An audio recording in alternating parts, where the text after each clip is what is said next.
शादी के कुछ दिन बाद जब मैंने अपनी पत्नी की वो तस्वीर देखी तो मेरे पैरों के नीचे से जमीन निकल गई। मैं कभी सपने में भी नहीं सोच सकता था कि ये मेरे साथ इतना बड़ा धोखा कर सकती है। इसने मुझे इतना बड़ा झूठ बोला। मैं हैरान हो गया था जब मुझे सच पता चला। मेरा नाम विवेक है। मैं बहुत ही अमीर घर से हूँ। हम तीन बहन भाई मेरे पिता की जायदाद के मालिक हैं। मैं तीनों बहन भाई में सबसे बड़ा हूँ। मुझसे छोटी एक बहन है। मेरी बहन का नाम नैना है और फिर सबसे छोटा एक और भाई है। उसका नाम विक्रम है। हमें कभी किसी चीज़ की कोई कमी महसूस नहीं हुई थी। हमारी माँ ने हम तीनों की परवरिश बहुत अच्छी की थी और वो चाहती थी कि मैं पढ़ लिख कर अपने पिता का बिजनेस संभालूं। मैं बाहर से पढ़कर आया था। मुझसे छोटी बहन की शादी हो गई थी जब मैं बाहर अपनी पढ़ाई पूरी करने गया हुआ था, और अब मैं वापस आया था तो माँ ने मेरी शादी की जिद पकड़ ली थी। वो चाहती थी कि मेरी जल्द से जल्द शादी हो जाए। विवेक बेटा, अब तुम वापस आ गए हो। तो एक शाम माँ ने चाय का कप टेबल पर रखते हुए मुझसे कहा। उनकी आंखों में वही चमक थी। मैं चाहती हूँ कि तुम्हारी शादी कर दूँ। माँ, मुझे शादी की अभी कोई जल्दी नहीं है। मैं अभी अपने बिजनेस को और ज़्यादा आगे बढ़ाना चाहता हूँ। मैंने वापस आकर पिताजी के बिजनेस को अच्छी तरह से संभाल लिया था और खूब मेहनत करना चाहता था। कुछ दिन ऐसे ही बीतने लगे। मैं अपने पिताजी के बिजनेस को बहुत अच्छे से संभाल रहा था। दिन रात मेहनत करता था। मुझे बस काम ही काम दिखाई देता था। सुबह उठते ही दिमाग में यही चलता था कि आज क्या नया करना है, कैसे बिजनेस को और आगे ले जाना है। और सच कहूँ तो मेरी मेहनत रंग भी ला रही थी।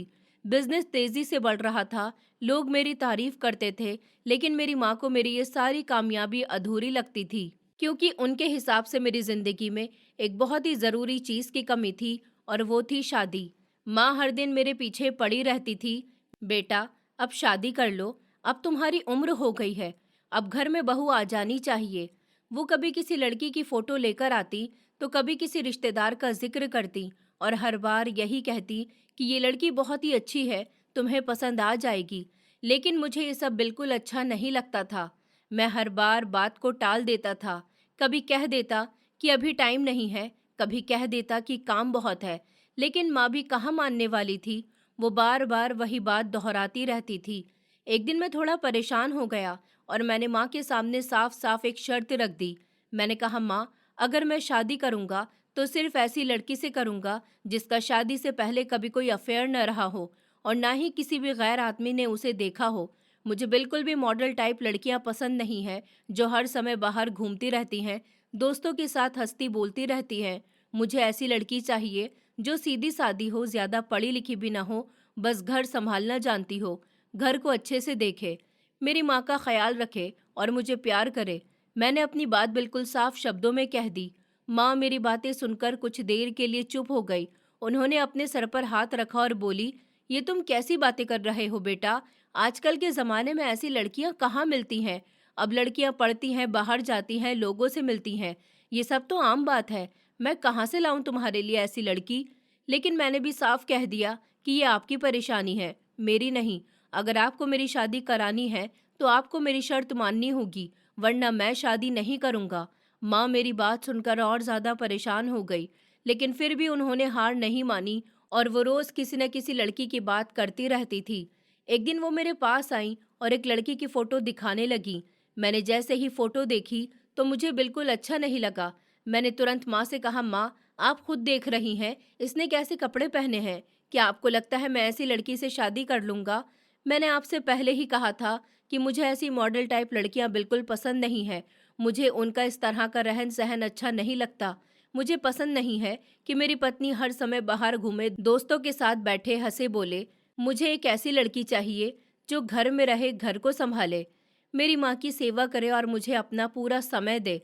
मैं खुद एक पढ़ा लिखा समझदार इंसान था और मुझे अपनी पत्नी भी वैसी ही चाहिए थी, जो मेरे साथ हर कदम पर खड़ी रहे, जो मेरी जिंदगी को आसान बनाए, ना कि और मुश्किल करे। मेरी सोच थोड़ी अलग थी और मैं अपनी सोच पर पूरी तरह कायम था।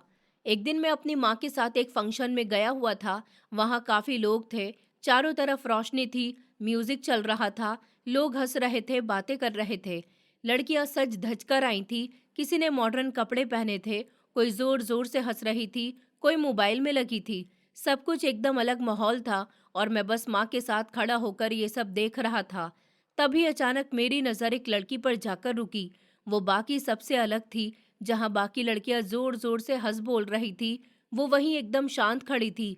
उसने एक बहुत ही सिंपल सा सूट पहना हुआ था, न ज्यादा मेकअप न कोई दिखावा। उसकी नजरें नीचे थी और वो बस अपनी माँ के साथ खड़ी थी। उसके चेहरे पर एक सादगी थी जो बाकी किसी में नहीं थी। पता नहीं क्यों मेरी नजरें बार बार उसी की तरफ जा रही थी। मैं चाहकर भी उसे नजरअंदाज नहीं कर पा रहा था। मेरे अंदर एक अजीब सा एहसास हो रहा था, जैसे मैं पहली बार किसी को इस तरह से देख रहा हूँ। मैंने धीरे से माँ को कोहनी मारी और उस लड़की की तरफ इशारा करके पूछा, माँ, वो लड़की कौन है? माँ ने मेरी तरफ देखा और फिर उस तरफ देखते हुए बोली कि ये तुम्हारे पिताजी के दोस्त की बेटी है। इसका नाम दिव्या है। तुम क्यों पूछ रहे हो? मैंने थोड़ा संभलते हुए कहा, कुछ नहीं माँ, और बात को वहीं खत्म कर दिया। लेकिन सच तो ये था कि मेरा ध्यान अब कहीं और था ही नहीं। मेरी नजरें बार बार उसी की तरफ चली जाती थी और हर बार उसे देखकर मेरे दिल में कुछ अलग सा महसूस होता था, जो मैंने पहले कभी महसूस नहीं किया था। मैं खुद भी समझ नहीं पा रहा था कि मेरे साथ क्या हो रहा है, लेकिन इतना ज़रूर था कि उस लड़की में कुछ तो खास था जो मुझे उसकी तरफ खींच रहा था। और मैं बस चुपचाप उसे देखता रह गया, जैसे वक्त वहीं थम गया हो और बाकी सब कुछ धीरे धीरे पीछे छूटता जा रहा हो। पूरे फंक्शन में मेरी नज़रें बस उसी पर टिकी हुई थी। मैं चाहकर भी उसे नज़रअंदाज नहीं कर पा रहा था। लोग आते जाते रहे, हंसी मजाक चलता रहा, लेकिन मुझे कुछ भी सुनाई नहीं दे रहा था। मुझे बस वही दिख रही थी, उसकी सादगी, उसका चुप रहना, उसका अपनी माँ के पास खड़े रहना। ये सब मेरे दिल में बसता जा रहा था। धीरे धीरे फंक्शन खत्म हो गया और हम वापस घर के लिए निकल गए। मैं गाड़ी चला रहा था और माँ मेरे पास बैठी हुई थी, लेकिन मेरा दिमाग अभी भी वहीं उसी फंक्शन में अटका हुआ था। कुछ देर चुप रहने के बाद मैंने माँ से कहा, माँ, आप बहुत टाइम से मेरे लिए रिश्ता देख रही थी ना? माँ ने हल्की सी मुस्कान के साथ कहा, हाँ बेटा, देख तो रही थी, लेकिन तुम्हें तो कोई लड़की पसंद ही नहीं आती। अब तो मैंने भी सोचना ही छोड़ दिया। ये सुनकर मैंने धीरे से कहा, माँ, मुझे लग रहा है मुझे वो लड़की मिल गई है जैसी मुझे चाहिए थी। माँ ने तुरंत मेरी तरफ देखा, जैसे उन्हें यकीन ही नहीं हुआ। उन्होंने हैरानी से पूछा, सच में कौन है वो? मैंने बिना घुमाए सीधा कहा, माँ, वो दिव्या मुझे बहुत पसंद आई है। वो बिल्कुल वैसी ही है जैसी मैं चाहता था। पूरी महफिल में मुझे उससे ज्यादा सीधी सादी और कोई नहीं लगी। वो अलग थी, बहुत अलग। मुझे वो दिल से पसंद आ गई है। मैं चाहता हूँ कि आप कल ही उसके घर मेरे लिए रिश्ता लेकर जाएं। माँ मेरी बात सुनकर कुछ देर तक चुप रही। फिर उन्होंने थोड़ा गंभीर होकर कहा, विवेक, तुम क्या कह रहे हो? वो लड़की तुमसे उम्र में बहुत छोटी है। तुम दोनों में काफी फर्क है। ये कैसे हो सकता है? मैंने तुरंत जवाब दिया, माँ, मुझे इससे कोई फर्क नहीं पड़ता। मैं अपनी जिंदगी संभाल चुका हूँ। मैं समझदार हूँ, पढ़ा लिखा हूँ, मेरा अपना बिजनेस है और मैं उसे खुश रख सकता हूँ। मुझे यकीन है उसके घर वाले मना नहीं करेंगे। आप बस कल जाकर बात कीजिए। माँ ने मुझे देखा और शायद मेरे यकीन को समझ गईं। उन्होंने धीरे से कहा, ठीक है, मैं बात करती हूँ। अगले दिन माँ सच में उसके घर रिश्ता लेकर चली गई। मैं पूरे दिन बेचैन रहा, बार बार फोन देखता रहा, सोचता रहा, पता नहीं क्या जवाब आएगा। शाम को जब माँ वापस आई तो उनके चेहरे पर मुस्कान थी। उन्होंने आते ही कहा, बेटा, उन्होंने रिश्ता मना नहीं किया, उन्होंने हाँ कर दी है। ये सुनकर जैसे मेरी सांसें रुक गई और फिर अगले ही पल दिल में खुशी भर गई। मुझे यकीन नहीं हो रहा था कि सब कुछ इतना जल्दी हो जाएगा। उसके घर वालों ने ज्यादा सवाल नहीं किए। उन्हें हमारे घर की हालत पता थी। हमारा बिजनेस अच्छा था, इज्जत थी, पैसे की कमी नहीं थी और शायद इसी वजह से उन्होंने उम्र की बात को भी ज्यादा तूल नहीं दिया और रिश्ता मान लिया। कुछ ही दिनों में हमारा रिश्ता पक्का हो गया और फिर जल्द ही हमारी सगाई भी हो गई। उस दिन मैं बहुत खुश था। मुझे लग रहा था जैसे मुझे वो सब मिल गया है जो मैं चाहता था। मैं बार बार दिव्या के बारे में सोचता रहता था। उसकी सादगी, उसके संस्कार, उसका शांत रहना, ये सब मेरे दिल में उसकी जगह और मजबूत कर रहा था। सगाई के बाद एक दिन मैंने माँ से कहा, माँ, अब मेरी सगाई हो गई है, मैं उससे बात करना चाहता हूँ। आप उसके घर बात कीजिए और मुझे उससे बात करने की इजाज़त दिलवाइए। माँ ने मेरी बात मानी और उसके घर फ़ोन किया, लेकिन जो जवाब आया वो सुनकर मैं थोड़ा हैरान रह गया। माँ ने बताया कि दिव्या के पास अपना कोई फ़ोन ही नहीं है। ये सुनकर मुझे अजीब सी खुशी हुई। मेरे मन में तुरंत ये बात आई कि आज के समय में जहाँ हर किसी के हाथ में फ़ोन होता है, वहाँ अगर उसके पास फ़ोन नहीं है, तो वो सच में बहुत सीधी और अलग होगी। मुझे ये सोचकर बहुत अच्छा लगा। मुझे पूरा यकीन हो गया कि वो लड़की वैसी ही है जैसी मैं चाहता था। मैं दिल ही दिल में खुश हो रहा था। मुझे लग रहा था कि उसने कभी किसी लड़के से बात भी नहीं की होगी। अगले ही दिन मैं खुद मार्केट गया और उसके लिए एक नया फ़ोन खरीदा। मेरे मन में बस यही था कि अब हम बात कर पाएंगे, मैं उसे और अच्छे से जान पाऊंगा। मैंने वो फ़ोन माँ को दिया और कहा, माँ, ये फ़ोन उसके घर ले जाइए और मेरी तरफ से उसे दे दीजिए। माँ फ़ोन लेकर उसके घर चली गई, लेकिन जब वो वापस आई तो उनके चेहरे पर थोड़ा अलग सा भाव था। उन्होंने बताया कि दिव्या ने फ़ोन लेने से मना कर दिया। उसने साफ कह दिया कि वो ये फ़ोन नहीं लेगी और ना ही मुझसे बात करेगी, क्योंकि जब तक शादी नहीं हो जाती वो किसी भी लड़के से बात नहीं करना चाहती। ये सुनकर पहले तो मुझे थोड़ा गुस्सा आया। मुझे लगा कि अब जब हमारी सगाई हो चुकी है तो बात करने में क्या दिक्कत है। लेकिन फिर जैसे ही मैंने इस बात को थोड़ा शांत होकर सोचा तो मेरे चेहरे पर खुद ही मुस्कान आ गई। मुझे उसकी ये बात और भी ज्यादा पसंद आई। उसने अपने उसूल नहीं छोड़े। उसने सगाई के बाद भी खुद को वैसे ही रखा जैसे वो पहली थी। उसने शादी से पहले बात करने से साफ मना कर दिया। ये सोचकर मेरे दिल में उसकी इज्जत और भी बढ़ गई। अब मुझे पूरा यकीन हो गया था कि वो सच में बहुत अलग है, बहुत साफ दिल की है। और मैं दिन रात बस यही सोचकर खुश रहता था कि जल्द ही वो मेरी जिंदगी में पूरी तरह से आ जाएगी। मैंने माँ से कहा कि आपको एक बार और कोशिश करनी चाहिए। आप उसके घर जाइए और उसके माँ बाप से बात कीजिए, थोड़ा समझाइए। अगर वो लोग दिव्या से कहेंगे तो शायद वो मुझसे बात कर ले, चाहे वो दिन में सिर्फ एक बार ही बात करे, लेकिन मैं उससे बात करना चाहता हूँ। माँ ने मेरी बात मान ली और वो दोबारा उसके घर चली गई। इस बार उन्होंने उसके माँ बाप को थोड़ा समझाया, उन्हें ये एहसास दिलाया कि अब हमारी सगाई हो चुकी है और अगर दोनों बच्चे थोड़ी बहुत बात कर लें तो इसमें कोई बुराई नहीं है। काफ़ी समझाने के बाद आखिरकार वो लोग मान गए और उन्होंने दिव्या से कहा कि वो मुझसे बात कर सकती है। उसी दिन शाम को पहली बार मेरी उससे बात हुई। जब फ़ोन बजा और मैंने उठाया तो मेरे दिल की धड़कनें तेज़ हो गईं। मैंने कहा, हेलो दिव्या, कैसी हो? उधर से बहुत धीमी और हल्की सी कांपती हुई आवाज़ आई। मैं ठीक हूँ, आप कैसे हैं? उसकी आवाज़ में झिझक भी थी, डर भी था और एक दूरी थी, लेकिन मेरी आवाज़ में वैसा कुछ नहीं था। मैं सीधा और साफ बात करने वाला इंसान था। मैं इधर उधर की बातें करने में यकीन नहीं रखता था, इसलिए मैंने बिना समय गवाए सीधा उससे कह दिया, देखो दिव्या, मुझे मॉडर्न टाइप लड़कियां बिल्कुल पसंद नहीं है और ना ही मुझे ऐसी लड़की चाहिए जिसके पहले से किसी के साथ रिश्ते रहे हों। मुझे ऐसी चीज़ें बिल्कुल पसंद नहीं है। मैंने तुम्हें पहली बार इसीलिए पसंद किया था क्योंकि तुम सबसे अलग थी। तुम किसी से ज़्यादा बात नहीं कर रही थी। तुम्हारी सादगी ने मुझे खींचा और उसी वजह से मैंने अपने घर वालों से तुम्हारे लिए रिश्ता भिजवाया और मुझे पूरा यकीन है कि तुम वैसी ही हो जैसी मैं सोच रहा हूँ। मेरी बात सुनकर उसने ना कोई सफाई दी, ना कोई बहस की। उसने बहुत शांति से सिर्फ इतना कहा, जैसे हम खुद होते हैं वैसे ही हमें हमारा जीवन साथी मिलता है। अगर आप बिल्कुल सही होंगे, अगर आपका अतीत साफ होगा तो आपको आपका जीवन साथी भी वैसा ही मिलेगा। उसकी ये बात सुनकर जैसे किसी ने मुझे अंदर तक छू लिया। मैं एक पल के लिए चुप हो गया, क्योंकि सच तो ये था कि मेरा अपना अतीत बिल्कुल वैसा ही था जैसा मैं उससे उम्मीद कर रहा था। मैंने अपनी जिंदगी में बहुत गलतियां की थी, कई लड़कियों से रिश्ते रखे थे, कई को धोखा भी दिया था, लेकिन मैं ये सब उससे छुपा रहा था। उसकी बात सुनकर मैं थोड़ा घबरा गया और बिना कुछ बोले मैंने गुस्से में फ़ोन काट दिया। उसके बाद भी मैं कभी कभी उसे फ़ोन कर लिया करता था, लेकिन उसने कभी खुद से मुझे फ़ोन नहीं किया।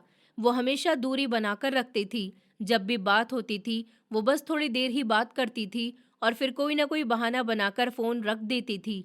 समय बहुत तेज़ी से बीत रहा था और देखते ही देखते हमारी शादी के दिन भी पास आ गए। मैं अंदर से बहुत खुश था। मुझे लग रहा था कि अब मेरी ज़िंदगी में सब कुछ ठीक हो जाएगा। आज मेरी शादी का दिन था। मैं बार बार यही सोच रहा था कि आज के बाद वो पूरी तरह से मेरी हो जाएगी और मैं उसे अपने हिसाब से अपनी ज़िंदगी में ढाल लूँगा। मुझे उन लड़कियों से बहुत नफ़रत थी जो शादी के बाद भी दूसरे लड़कों से दोस्ती रखती हैं, उनसे बातें करती हैं, लेकिन मुझे इस बात का सुकून था कि दिव्या ऐसी नहीं होगी। मैं इस सोच के साथ बहुत खुश था। मैं जल्दी से तैयार होकर शेरवानी पहनकर बाहर आया तो माँ ने मुझे देखा और मुस्कुराते हुए कहा, विवेक, आज तो तुम बहुत ही अच्छे लग रहे हो, किसी की नज़र न लग जाए। मैंने उनकी बात पर ज्यादा ध्यान नहीं दिया और कहा, माँ, जल्दी कीजिए, हमें देर नहीं करनी चाहिए। हम लोग बारात लेकर निकल गए। शादी बहुत धूमधाम से हुई। हर तरफ खुशियाँ थी, शोर था, हंसी थी और रस्में चल रही थी। सब कुछ बहुत अच्छा लग रहा था।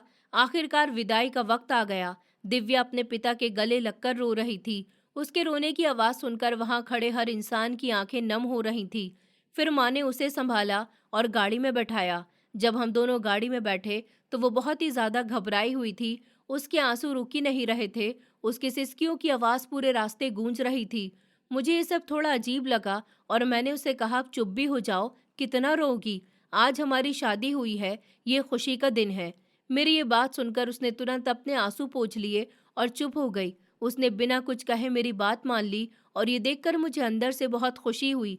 मुझे लगा सच में मुझे बहुत अच्छी पत्नी मिली है जो मेरी बात को समझती है और मानती भी है। हम घर पहुंच गए। माँ ने बहुत प्यार से उसका स्वागत किया। सारी रस्में हुई। घर में मेहमान भरे हुए थे और मैं बस इंतज़ार कर रहा था कि कब सब लोग जाएं ताकि मैं आराम कर सकूं। मैं बहुत थक चुका था। तभी मेरा छोटा भाई मेरे पास आया। उसने मुझे गले लगाया और बोला, भाई, आपको बहुत बहुत मुबारक हो। आप एक नई जिंदगी शुरू करने जा रहे हैं। उसकी आवाज़ में हल्की सी कपन थी, जैसे वो कुछ महसूस कर रहा हो। लेकिन मैं इतना थका हुआ था कि मैंने उसकी बात पर ज्यादा ध्यान नहीं दिया। बस हल्का सा सर हिलाया और उसे नज़रअंदाज कर दिया और वो भी वहां से चुपचाप चला गया। मेरी खुशी का कोई ठिकाना नहीं था। मुझे लग रहा था कि मुझे बिल्कुल वैसी लड़की मिल गई जैसी मैं हमेशा चाहता था। और सच कहूँ तो इस बात से मेरा गर्व और मेरा अहंकार और भी ज्यादा बढ़ गया था। मुझे लगने लगा था कि मैंने अपनी जिंदगी का सबसे सही फैसला लिया है। धीरे धीरे सारे मेहमान भी चले गए थे। घर में शांति होने लगी थी और मैं अपने कमरे में गया जहां दिव्या बैठी हुई थी।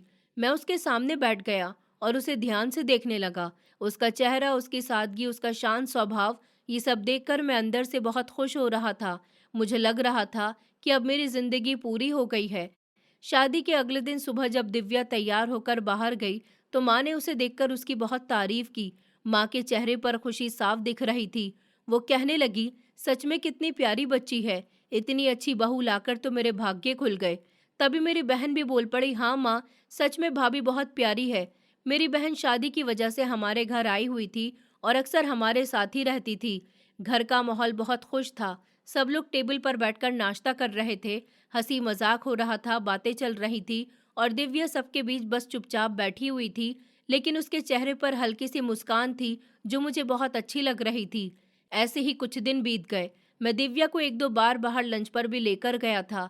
वो हर बार बहुत शांत रहती थी, ज्यादा बात नहीं करती थी, लेकिन जो भी कहती थी बहुत सोच समझकर कहती थी।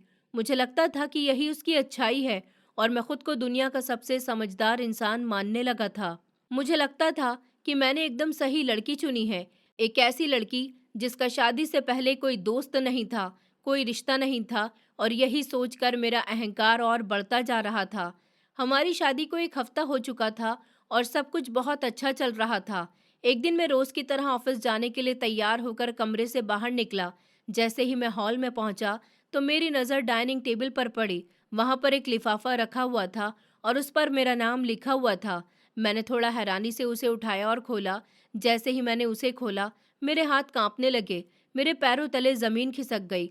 अंदर जो था उसे देखकर मुझे ऐसा लगा जैसे मेरे ऊपर आसमान गिर पड़ा हो। उस लिफाफे के अंदर कुछ फोटोज थी और कुछ चैट के स्क्रीनशॉट थे। उन फोटो में दिव्या थी, लेकिन वो वैसी नहीं थी जैसा मैंने उसे देखा था। उसने मॉडर्न कपड़े पहने हुए थे और वो एक लड़के के साथ खड़ी थी। दोनों बहुत ही करीब थे और ये देखकर साफ लग रहा था कि उनके बीच कुछ गलत रिश्ता था। मेरे हाथ कांप रहे थे। मेरी आंखों के सामने अंधेरा छा गया था। मेरा दिल जोर जोर से धड़कने लगा था। मुझे विश्वास ही नहीं हो रहा था कि ये सब सच हो सकता है। मुझे लगा जैसे मेरे साथ बहुत बड़ा धोखा हुआ है।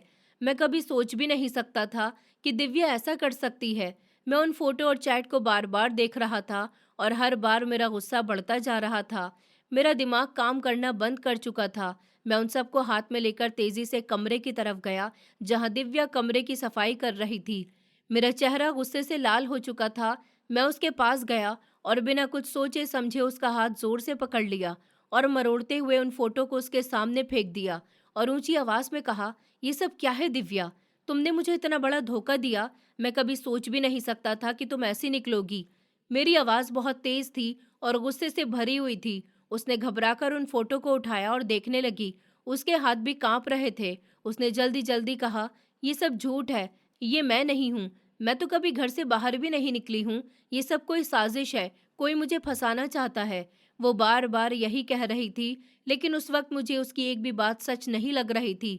मेरा गुस्सा इतना बढ़ चुका था कि मैं कुछ सुनने को तैयार ही नहीं था। मैंने उसे जोर से धक्का दिया और वो सीधे बेड पर गिर गई। वो जोर जोर से रोने लगी। उसकी सिसकियां कमरे में गूंज रही थी, लेकिन उस वक्त मेरे दिल में उसके लिए कोई नरमी नहीं थी।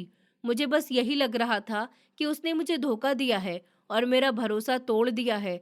मेरा गुस्सा अब 7वें आसमान पर पहुंच चुका था और मैं बस उसे घूर रहा था, जैसे मेरे अंदर की सारी इंसानियत उस पल खत्म हो गई हो। मुझे इतना ज्यादा गुस्सा आ रहा था कि जैसे मेरे अंदर सब कुछ जल रहा हो, जैसे मेरे सीने में आग लग गई हो और वो आग बुझने का नाम ही नहीं ले रही हो। मैं बार बार वही तस्वीरें अपने दिमाग में देख रहा था और हर बार मेरा गुस्सा और बढ़ता जा रहा था। मुझे ऐसा लग रहा था कि मेरे साथ बहुत बड़ा धोखा हुआ है, मेरे भरोसे को कुचल दिया गया है और मेरी पूरी जिंदगी के साथ खेला गया है। मैं खुद को हमेशा एक समझदार और मजबूत इंसान समझता था। मुझे लगता था कि मैं कभी गलत फैसला नहीं ले सकता, लेकिन उस पल मुझे लग रहा था कि मैंने अपनी जिंदगी की सबसे बड़ी गलती कर दी है और ये सोच सोच कर मेरा दिमाग फटने जैसा हो रहा था। मुझे ऐसा महसूस हो रहा था जैसे मेरा सारा गर्व, मेरा सारा अहंकार एक ही पल में टूट कर बिखर गया हो, जैसे मैं किसी के सामने खड़ा होने के लायक नहीं बचा हूँ। मुझे लग रहा था कि अगर ये बात बाहर चली गई तो लोग मेरा मजाक उड़ाएंगे, लोग मेरे बारे में बातें करेंगे और मैं किसी को मुंह दिखाने लायक नहीं रहूंगा। मेरे अंदर बस एक ही सोच चल रही थी कि इस सबके पीछे सिर्फ और सिर्फ ये लड़की है, यही है जिसने मुझे इस हालत में पहुंचाया। मैंने इसे क्या समझा था और ये क्या निकली। मैंने इसे सीधी साधी समझा था। मैंने सोचा था कि ये बाकी लड़कियों से अलग है, लेकिन ये तो सबसे बड़ी झूठी निकली। ये सब सोचते सोचते मेरा गुस्सा और बढ़ गया और मैं जोर से उस पर चिल्लाने लगा। मेरी आवाज इतनी तेज थी कि जैसे पूरा घर हिल जाए। मैं उससे कह रहा था कि तुमने जो मेरे साथ किया है ना, मैं तुम्हें कभी माफ नहीं करूंगा। तुमने मुझे बर्बाद कर दिया। तुम मुझे जानती भी नहीं हो कि मैं तुम्हारे साथ क्या कर सकता हूँ। मैं गुस्से में इतना अंधा हो चुका था कि मुझे ये भी समझ नहीं आ रहा था कि मैं क्या बोल रहा हूँ और मेरे शब्द कितने कठोर हो चुके हैं। वो डर के मारे तुरंत मेरे पैरों में गिर गई। उसने मेरे पैर पकड़ लिए और रोते हुए गिड़गिड़ाने लगी। उसकी आवाज़ कांप रही थी, उसकी सांसें तेज चल रही थी और वो बार बार मुझे समझाने की कोशिश कर रही थी। वो कह रही थी कि विवेक, आप ऐसा मत कीजिए, आप मुझे समझने की कोशिश कीजिए। मैं सच कह रही हूँ, ये सब झूठ है, ये फोटो नकली है, किसी ने मेरे खिलाफ साजिश की है। आप इन्हें ध्यान से देखिए, आप मेरी बात पर भरोसा कीजिए। मैंने कभी किसी लड़की से बात तक नहीं की, मैं तो घर से बाहर भी नहीं निकलती थी। ये सब झूठ है। लेकिन उस समय मेरे कान जैसे बंद हो चुके थे। मैं उसकी एक भी बात सुनना नहीं चाहता था। मुझे बस वही दिख रहा था जो मैंने फोटो में देखा था और वही मेरे लिए सच बन चुका था। मैंने झटके से उसके बाल पकड़ लिया और उसे ऊपर की तरफ खींच लिया। वो दर्द से चीख उठी, लेकिन उस वक्त मेरे अंदर कोई रहम नहीं बचा था। मैंने गुस्से में उससे कहा, तुम्हें क्या लगता है कि मैं तुम्हारे इन आंसुओं में आ जाऊंगा? तुम मुझे बेवकूफ़ समझती हो। तुमने मेरे साथ धोखा किया है और मैं तुम्हें इसके लिए कभी माफ़ नहीं करूंगा। उसकी आंखों से आंसू रुक ही नहीं रहे थे। वो मुझे देख रही थी जैसे आखिरी बार मुझसे उम्मीद कर रही हो कि शायद मैं उसकी बात समझ जाऊं। वो फिर बोली कि आप मेरे ऊपर इतना शक मत कीजिए, ऊपर वाले से डरिए। मैं सच बोल रही हूँ। लेकिन उसकी ये बात सुनकर मेरा गुस्सा और बढ़ गया। मैंने उसे घूरते हुए कहा, अब तुम मुझे ऊपर वाले का डर दिखा रही हो, पहले खुद को देखो कि तुम कैसी हो। तुम्हारी असलियत मेरे सामने आ चुकी है। वो अपने आप को छुड़ाने की कोशिश कर रही थी, अपने हाथों से मेरे हाथ हटाने की कोशिश कर रही थी, लेकिन मैं उसे और जोर से पकड़ता जा रहा था, जैसे मैं अपने गुस्से को उसी पर निकालना चाहता था। फिर मैंने उसे जोर से पीछे की तरफ धक्का दे दिया तो वो संतुलन खोकर सीधे जमीन पर गिर पड़ी। उसके गिरते ही जोर की आवाज आई और उसकी सिसकियां और तेज हो गईं। उसका रोना पूरे कमरे में गूंज रहा था, लेकिन उस वक्त मेरे दिल में उसके लिए कोई नरमी नहीं थी। मेरा गुस्सा इतना ज्यादा था कि मैं खुद को पहचान ही नहीं पा रहा था। मुझे लग रहा था जैसे मैं वो इंसान नहीं हूँ जो पहले था, जैसे मेरे अंदर कुछ बदल गया हो। तभी बाहर से भागते हुए माँ, मेरी छोटी बहन और मेरा भाई कमरे में आ गए। उन्होंने जैसे ही ये नज़ारा देखा, वो सब हैरान रह गए। माँ के चेहरे पर डर साफ दिख रहा था। उन्होंने घबराकर मुझसे पूछा, विवेक, ये सब क्या हो रहा है? तुम ऐसा क्यों कर रहे हो? उनकी आवाज़ कांप रही थी। मेरी बहन भी एक कोने में खड़ी हो गई और मेरा भाई भी समझ नहीं पा रहा था कि अचानक ये सब क्या हो गया। मैं अभी भी गुस्से में खड़ा था, मेरे हाथ कांप रहे थे, मेरी सांसें तेज हो रही थी और मेरे हाथ में वो तस्वीरें थी जो मैंने अभी कुछ देर पहले देखी थी। मैं उन्हें जोर से पकड़े हुए था, जैसे वो ही मेरे गुस्से की वजह थी, और मैं बार बार उन्हें देख रहा था और फिर दिव्या की तरफ घूर रहा था। मेरे अंदर का गुस्सा अब भी शांत नहीं हुआ था, बल्कि और बढ़ता जा रहा था। मुझे लग रहा था कि जब तक मैं इसे सजा नहीं दूंगा, तब तक मुझे सुकून नहीं मिलेगा, और मैं उसी हालत में खड़ा था जैसे मेरे अंदर का तूफान अभी भी चल रहा हो। मैं गुस्से से भरा हुआ सीधा माँ के पास गया।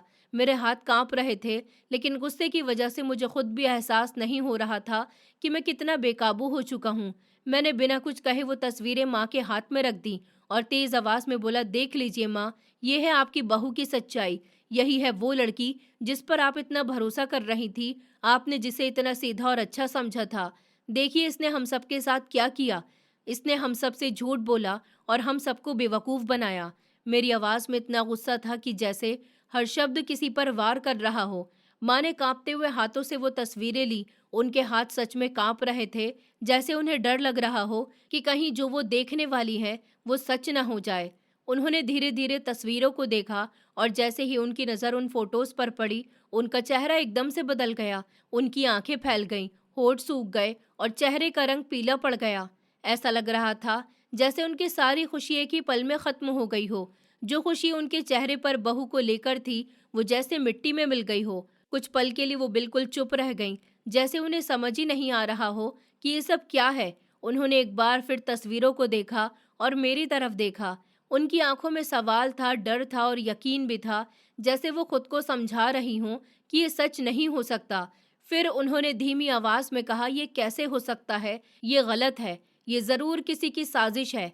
दिव्या ऐसी नहीं हो सकती, मुझे यकीन नहीं हो रहा।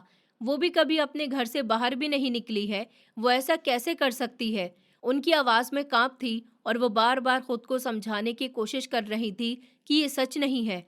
लेकिन उस वक्त मेरा गुस्सा इतना ज्यादा था कि मुझे उनकी कोई बात सुनाई ही नहीं दे रही थी। मुझे बस वही तस्वीरें दिख रही थी और वही मेरे लिए सच बन चुकी थी। मैंने गुस्से में कहा, माँ, आप अभी भी इस लड़की की तरफदारी कर रही हैं। आपके सामने सबूत पड़े हैं, फिर भी आप इसे बचा रही हैं। आपने ही तो कहा था ना कि ये बहुत ही सीधी है, बहुत अच्छी है। अब देख लीजिए इसकी सच्चाई। मेरी आवाज और तेज हो गई थी और मेरे शब्द और ज्यादा कठोर हो गए थे। माँ मेरी बात सुनकर चुप हो गईं। उन्होंने फिर से तस्वीरों को देखा और फिर धीरे से दिव्या की तरफ देखा, जैसे वो उससे जवाब चाहती हों, जैसे वो चाहती हों कि वो खुद कहे कि ये सब झूठ है। तभी मेरी बहन आगे आई। उसने माँ के हाथ से तस्वीरें ले ली और ध्यान से देखने लगी। जैसे जैसे वो उन्हें देख रही थी, उसके चेहरे पर गुस्सा बढ़ता जा रहा था। उसने एकदम से दिव्या की तरफ देखा और बोली, भाभी, आप ऐसी हैं, हम तो कभी सोच भी नहीं सकते थे। हमने आपको कितना अच्छा समझा था, कितना सीधा समझा था, लेकिन आप तो कुछ और ही निकली। आपने तो हमें धोखा दे दिया। उसकी आवाज में ताना था, दर्द था और गुस्सा भी था। उसने तस्वीरों की तरफ इशारा करते हुए कहा, ये क्या है, ये कपड़े, ये लड़का, ये सब क्या है। हम तो आपको इतना शरीफ समझते थे, लेकिन आप तो बहुत ही चालाक निकली। आपने हमें बेवकूफ बना दिया। उसकी हर बात जैसे दिव्या के दिल पर चोट कर रही थी। दिव्या वहीं खड़ी थी, उसकी आंखों से लगातार आंसू गिर रहे थे। वो कुछ कहना चाहती थी, लेकिन शब्द उसके गले में ही अटक जा रहे थे।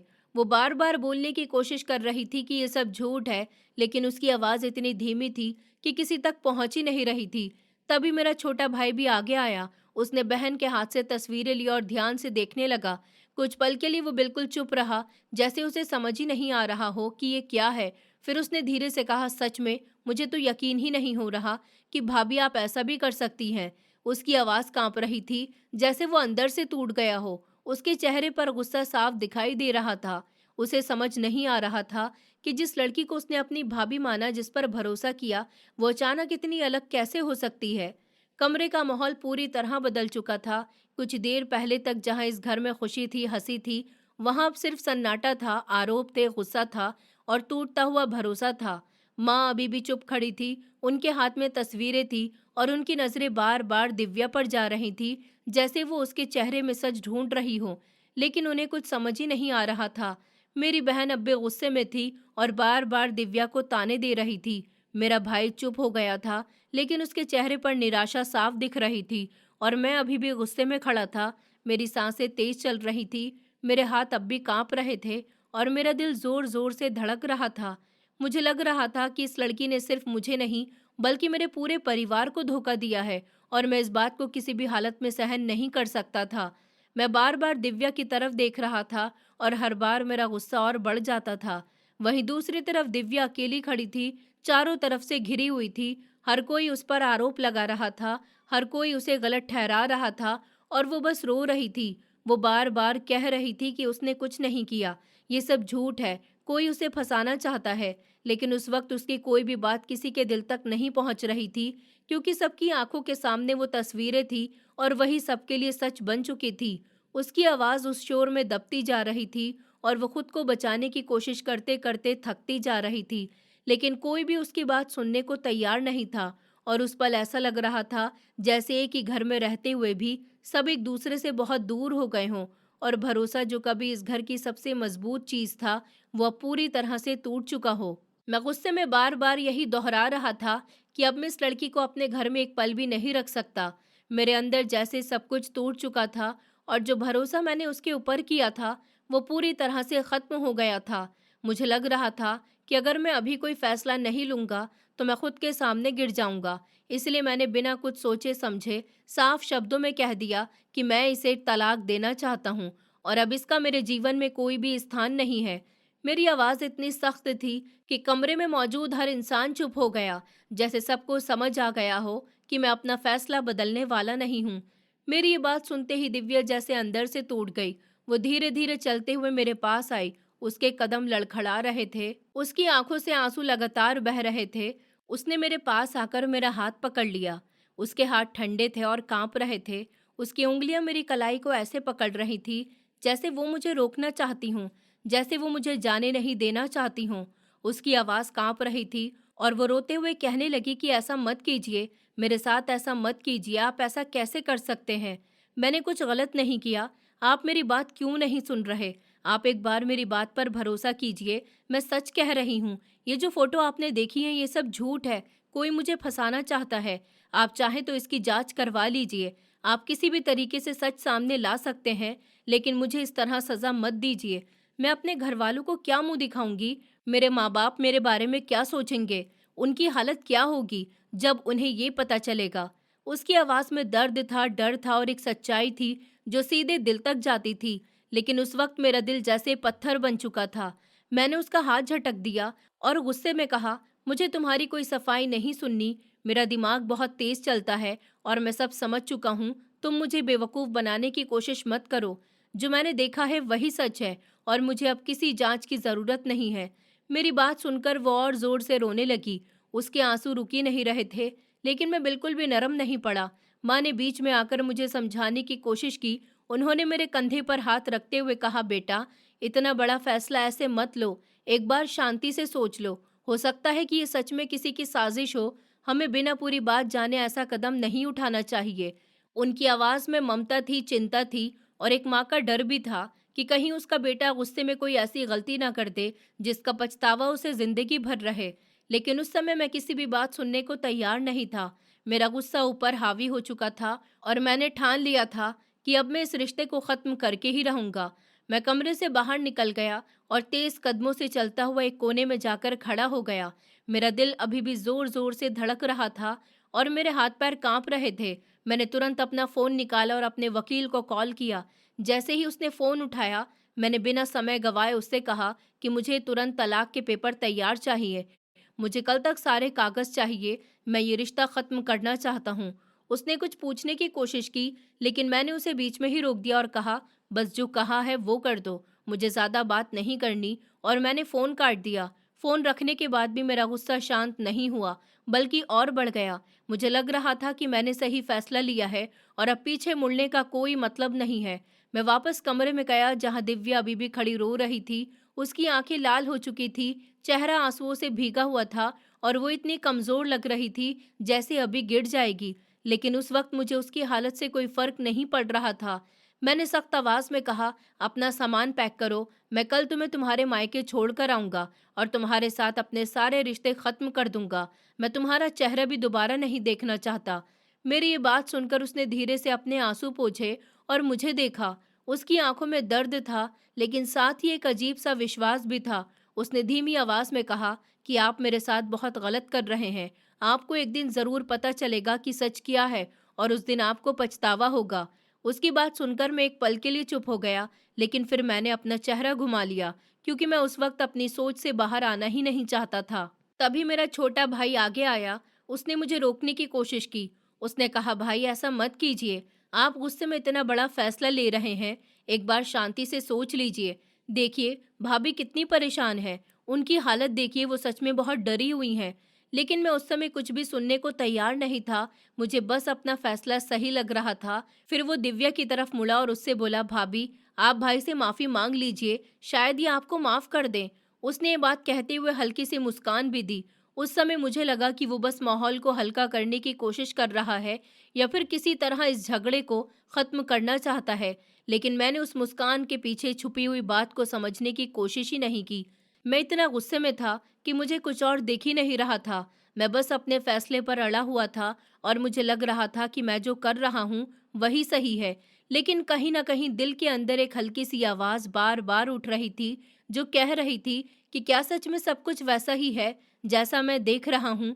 क्या सच में दिव्या गलत है, या फिर इसके पीछे कोई और सच्चाई छुपी हुई है? लेकिन मैंने उस आवाज को भी दबा दिया और खुद को यही समझाता रहा कि मैंने जो देखा वही सच है, और अब मुझे पीछे मुड़कर नहीं देखना चाहिए, क्योंकि मेरे अंदर का गुस्सा और मेरा टूटा हुआ भरोसा मुझे किसी और दिशा में सोचने ही नहीं दे रहा था। और मैं उसी गुस्से और जिद के साथ अपने फैसले पर अड़ा रहा, जैसे अब मेरी जिंदगी का यही एक रास्ता रह गया हो। अब मुझे बस उन कागजों का इंतजार था जिनसे मैं इस रिश्ते को खत्म करने वाला था, और हर गुजरता हुआ पल मुझे भारी लग रहा था। मैं जैसे तैसे करके दिन निकाल रहा था, लेकिन अंदर एक अजीब सी बेचैनी थी जो मुझे चैन से बैठने नहीं दे रही थी। मैं बाहर हॉल में बैठा हुआ था, और माँ भी वहीं पास में बैठी थी। उनके चेहरे पर थकान साफ दिखाई दे रही थी। उनकी आंखों में चिंता थी, और उनका शरीर भी जैसे जवाब दे रहा था। उनका ब्लड प्रेशर बढ़ गया था। घर के नौकर उन्हें पानी पिला रहे थे और उन्हें संभालने की कोशिश कर रहे थे। मैं उठकर उनके पास गया, उनका हाथ पकड़ा और थोड़ा नरम होकर कहा, माँ आप क्यों इतनी परेशान हो रही हैं? आपकी तबीयत और खराब हो जाएगी। हमें तो शुक्र करना चाहिए कि हमें सही समय पर पता चल गया। अगर ये सब बाद में पता चलता तो सोचिए क्या होता। वो हमें पूरी तरह बर्बाद कर देती। मेरी बात सुनकर माँ ने मुझे देखा। उनकी आंखों में दर्द था। उन्होंने धीरे से कहा, बेटा क्या ये सब करना जरूरी है? तुम उसे शांति से उसके घर छोड़ आओ और तलाक दे दो, लेकिन इस बात को यहीं खत्म कर दो। हमें किसी को कुछ बताने की जरूरत नहीं है। तुम अपने काम से काम रखो। उनकी बात सुनकर मेरे अंदर का गुस्सा फिर से जाग गया। मैंने सख्त आवाज में कहा, नहीं माँ, मैं ऐसा नहीं करूँगा। मैं उसके माँ बाप को सब बताऊंगा। मैं उन्हें ये सारी तस्वीरें दिखाऊंगा। उन्हें भी तो पता चलना चाहिए कि उनकी बेटी कैसी है, उसने मेरे साथ क्या किया है। मैं उसे ऐसे नहीं छोड़ूंगा। मैं चाहता था कि उसे उसके किए की सजा मिले। मैं उसे महसूस कराना चाहता था कि उसने कितना बड़ा गलत किया है, और इसके लिए उसे कितनी बड़ी कीमत चुकानी पड़ेगी। रात किसी तरह कट गई, लेकिन वो रात जैसे खत्म नहीं हो रही थी। हर पल भारी था, और सुबह का इंतजार भी अजीब सा लग रहा था। आखिरकार सुबह हो गई और वकील घर आ गया। उसके हाथ में वो कागज थे जिनका मैं इंतजार कर रहा था। उसने मुझे कागज दिए। मैंने बिना ज्यादा सोचे समझे उन्हें देखा और साइन कर दिया, जैसे मैं बस इस रिश्ते से छुटकारा पाना चाहता था।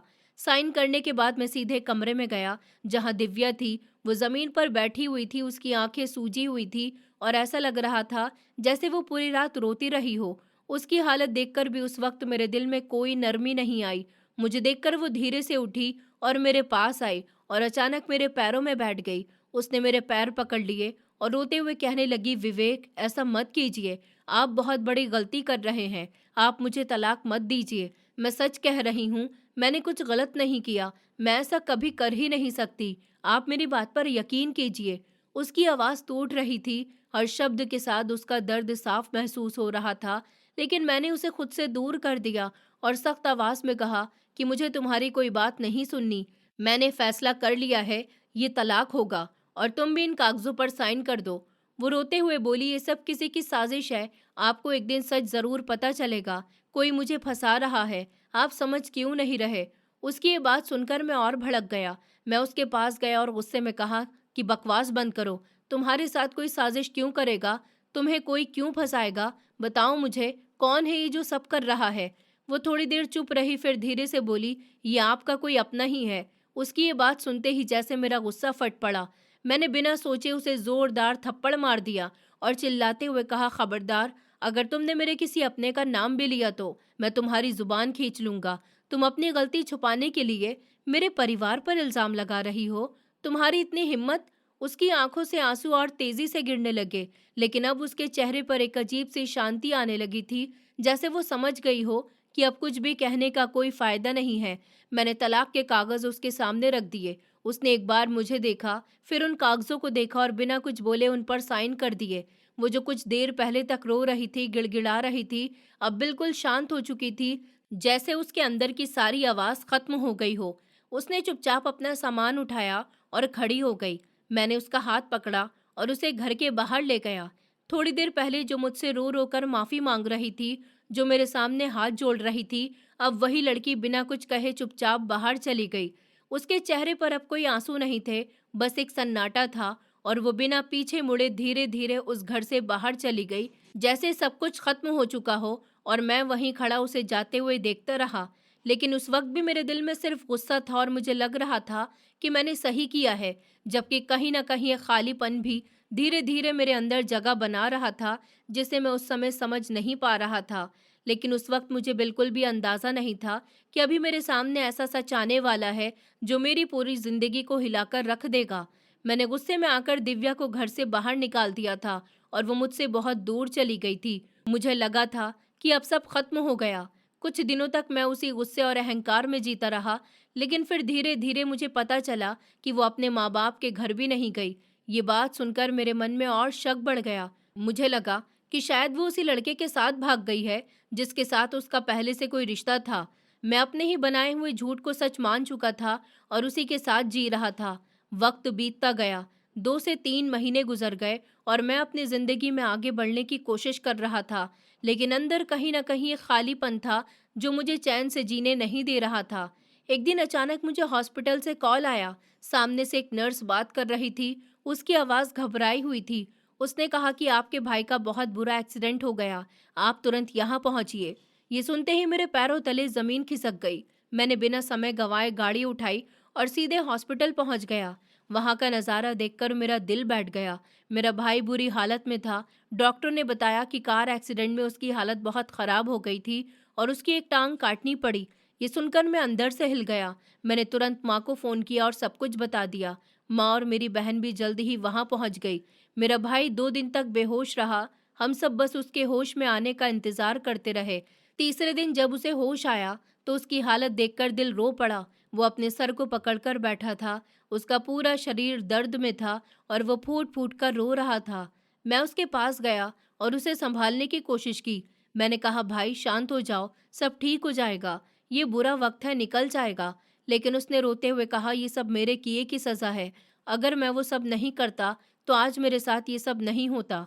उसकी बात सुनकर मैं चौंक गया। मैंने उसका हाथ पकड़कर कहा, ये तुम क्या बोल रहे हो? तुमने क्या किया है, साफ साफ बताओ। तब उसने रोते हुए कहा, भाई मुझे माफ़ कर दीजिए, मुझसे बहुत बड़ा गुनाह हो गया। मैं दिव्या को पहले से पसंद करता था।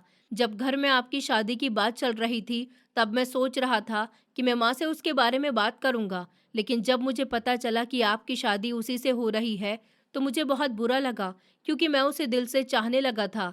उसके बाद उसने जो बताया वो सुनकर मेरी सांसें रुक गईं। उसने कहा कि जब आपकी सगाई हो गई थी तो मैं बहाने बनाकर उसके घर जाता था। मैंने उससे मिलने की कोशिश की, मैंने उसे धमकाया कि वो इस रिश्ते को मना कर दे क्योंकि मैं उसे चाहता हूँ, लेकिन उसने साफ मना कर दिया। उसने कहा कि वो आपकी होने वाली पत्नी है और मुझे उससे दूर रहना चाहिए। तब मैंने गुस्से में उसे धमकी दी कि अगर उसने मेरी बात नहीं मानी तो मैं उसकी शादी के बाद उसे तलाक दिलवा दूंगा। उसने मेरी बात नहीं मानी और उसने आपसे शादी कर ली। तब मैंने ये सब किया। वो सारी फोटो, वो चैट सब नकली थे, सब मैंने बनवाए थे। दिव्या बिल्कुल साफ थी, उसने कुछ भी गलत नहीं किया। ये सुनते ही जैसे मेरी दुनिया ही उजड़ गई। मेरे पैरों के नीचे से ज़मीन खिसक गई। मुझे लगा जैसे किसी ने मेरे सर पर ज़ोर से वार किया हो। मैं यकीन ही नहीं कर पा रहा था कि मेरा अपना भाई मेरे साथ ऐसा कर सकता है। मैंने अपने हाथों से अपनी ज़िंदगी बर्बाद कर दी थी। मैं कुछ समझ ही नहीं पा रहा था। मैं तुरंत वहाँ से निकला और अपने मैनेजर को फ़ोन किया। मैंने उसे दिव्या की फ़ोटो भेजी और कहा कि उसे हर हाल में ढूंढो, चाहे वो जहाँ भी हो। पूरे शहर में उसकी तलाश शुरू कर दी गई। मैंने पोस्टर लगवाए, हर जगह पता कराया, लेकिन मेरे दिल में डर था कि शायद अब वो मुझे कभी नहीं मिलेगी, क्योंकि मैंने उसे खुद अपने हाथों से खो दिया था। मैं उसके माँ बाप के घर भी गया, उनसे बार बार पूछा, लेकिन उन्होंने भी साफ कह दिया कि उन्हें कुछ नहीं पता। वो नहीं जानते कि वो कहाँ है। मैं हर दिन बस उसी के बारे में सोचता था। मुझे अपनी गलती का एहसास हो चुका था और अब मैं सिर्फ उससे माफ़ी मांगना चाहता था। एक दिन मेरे मैनेजर का फ़ोन आया। उसने कहा कि सर, वो मिल गई है। वो एक छोटी सी बस्ती में एक कमरे में रह रही है। ये सुनते ही मैंने बिना देर किए गाड़ी उठाई और वहां पहुंच गया। वो जगह बहुत साधारण थी, छोटी छोटी गलियां और एक छोटा सा कमरा। मैं उसके कमरे के पास गया और उसे देखा। वो एक कोने में चुपचाप बैठी थी, जैसे खुद में सिमट गई हो। मुझे देखकर वो चौंक गई। उसके चेहरे पर हैरानी थी। मैं उसके पास गया और बिना कुछ सोचे उसके पैरों में गिर गया। मैंने रोते हुए उससे माफ़ी मांगी। मैंने कहा, दिव्या, मुझे माफ़ कर दो। मैंने तुम्हारे साथ बहुत गलत किया। मुझे सच पता चल गया है। तुम सही थी। मुझे तुम्हारी बात माननी चाहिए थी। वो मुझसे थोड़ा दूर हट गई। उसके चेहरे पर हल्की सी मुस्कान आई, लेकिन उस मुस्कान में दर्द था। उसने कहा, मैंने आपसे पहले ही कहा था कि सच एक दिन सामने आएगा, लेकिन अब आप यहाँ क्यों आए हैं? अब आपका मुझसे कोई रिश्ता नहीं है। आप वापस जाइए। उसकी बात सुनकर मेरा दिल टूट गया, लेकिन मैंने हार नहीं मानी। मैं बार बार उससे माफ़ी मांगता रहा, उसे समझाता रहा, उसे यकीन दिलाता रहा कि अब मैं कभी उस पर शक नहीं करूँगा। बहुत समझाने के बाद आखिरकार वो मान गई और मेरे साथ वापस आ गई। मैं उसे फिर से अपने घर लाया और इस बार मैंने उसे पूरे सम्मान और प्यार के साथ अपनाया। हमने दोबारा शादी की और इस बार मैं सच में बहुत खुश था। लेकिन मेरी वो गलती जो मैंने उसके साथ की थी, वो मेरे दिल में हमेशा रहेगी। उसने मुझे सिखाया कि बिना सच जाने किसी पर शक करना कितना बड़ा गुनाह होता है। और आज भी मैं उससे अपनी उस गलती के लिए माफ़ी मांगता हूँ और कोशिश करता हूँ कि उसे हमेशा खुश रखूँ, क्योंकि मैं जानता हूँ कि उसने जो सहा वो कोई भी आसानी से नहीं सह सकता था। दोस्तों, उम्मीद करती हूँ आपको हमारी कहानी पसंद आई होगी। कहानी पसंद आई है तो वीडियो को लाइक करें, चैनल पर नए हैं तो चैनल को सब्सक्राइब करें और हाँ, नोटिफिकेशन बेल को ज़रूर दबाएं ताकि अगली अपडेट सबसे पहले आपको मिले।